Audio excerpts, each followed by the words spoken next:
नाज़रीन अस्सलाम वालेकुम। ये है वो खूनी गटर जिसे इब्राहिम नन्हे से मासूम की जान ली है।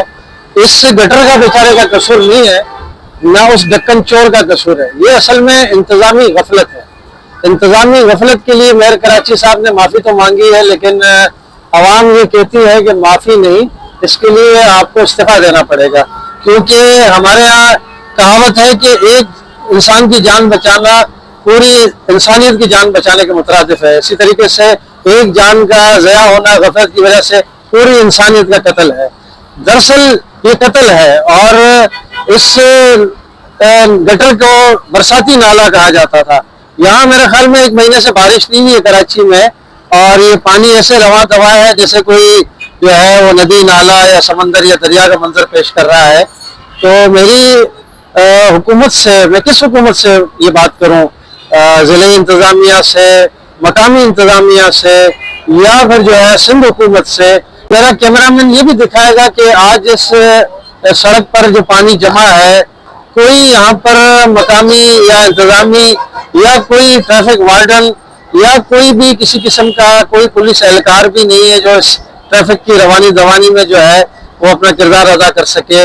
और यहाँ ये सड़क का काम गुज़श्ता 4-5 साल से चल रहा है, और सारे यहाँ पर जितनी भी मार्केटें हैं, दुकानें हैं, कारोबार हैं, वो भी मुतासिर हो रहे हैं।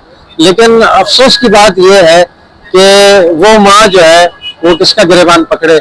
सवाल तो ये बनता है। मेयर कराची साहब ने तो माफ़ी मांग ली है, ज़िले इंतज़ामिया माफ़ी मांगे, वज़ीर आला साहब माफ़ी मांगे। अवाम का ही कसूर है कि अवाम ने इन लोगों को अपना जो है नुमाइंदा मुंतखब किया। पूरी दुनिया में ये कहा जाता है कि सैयदुल कौम खादिमुल कौम। पूरी दुनिया में जो है हुकूमत का तस्वर हाकिम वक्त का नहीं है, वो खादिम आला का तस्वर है, खादिम इंसानियत का तस्वर है। लेकिन यहाँ खिदमत कहाँ नजर आती है? यहाँ तो करप्शन ही करप्शन है। भैया ये माँ जो है वो अपने बच्चे का लहू किसके गिरेबान में, किसके दामन में तलाश करे।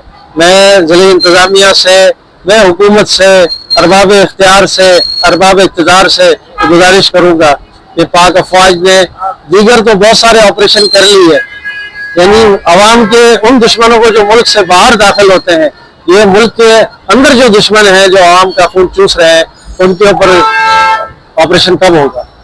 अवाम ये मुतालबा करती है कि उनकी भी बेखनी की जाए। उन अवाम के जो खून चूस रहे हैं, अवाम की टैक्सेस से जो इदारे चल रहे हैं, उनमें जो ये अफसरान बैठे हैं जो ये गटर के ढक्कन भी नहीं लगा सकते, उसको भी चोरी करके जाते हैं।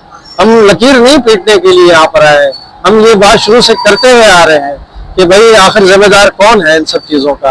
ये मुल्क, ये शहर, ये शहरी, ये अवाम कब तरक्की करेंगे, ये कब आगे बढ़ेंगे? ये क्या ये इसी तरीके से? अब तो IMF भी रिपोर्ट पेश कर चुका है। अब तो आपको गैर लोगों ने भी आपका आईना दिखा दिया है, बल्कि वो आईना आपकी अवाम को दिखाया है कि आप जिन लोगों पर ट्रस्ट करते हो, भरोसा करते हो, जिनको पकड़ पकड़ के 5-5 साल के लिए लेकर आते हो, ये 5 साल नहीं, ये 50 साल तक आपका खून चूसते रहेंगे, लेकिन आपको कुछ भी नहीं मिलना है। आपके बच्चे इसी तरह गटर में मारे जाएंगे या मुख्तलिफ और एक्सीडेंट का शिकार होते रहेंगे। आपके साथ चोरी डकैती भी वारदातें होती रहेगी, आपको डकैती के दौरान भी मार दिया जाएगा। तो ये कब तक ये सिलसिला चलता रहेगा? बिलाखिर ये सिलसिला कभी ना कभी ख़त्म होना है। मैं इलाके की आवाम से और इलाके के वकीलों से और यहाँ के रिहायशियों से भी ये कहूँगा कि वो भी अपने अपने नुमाइंदों पर जोर दें। यहाँ पर अभी तक भी कोई हिफाजती बैरियर नहीं है। इस गटर से उस बच्चे को बरामद करने के लिए जो 1 किलोमीटर तक ये सुरंग खोदी गई है, वो सुरंग आज तक बिल्कुल ओपन रखी हुई है। यानी ये सुरंगें कई बच्चों के गिरने के मुंतजर है ये, और इन्होंने रास्ते खोल दिए कि आए और बच्चे भी इसके अंदर गिरते जाए। लेकिन ये है कि इसका कोई पुरसाने हाल नहीं है, कोई पुरसाने हाल नहीं। बहुत शुक्रिया।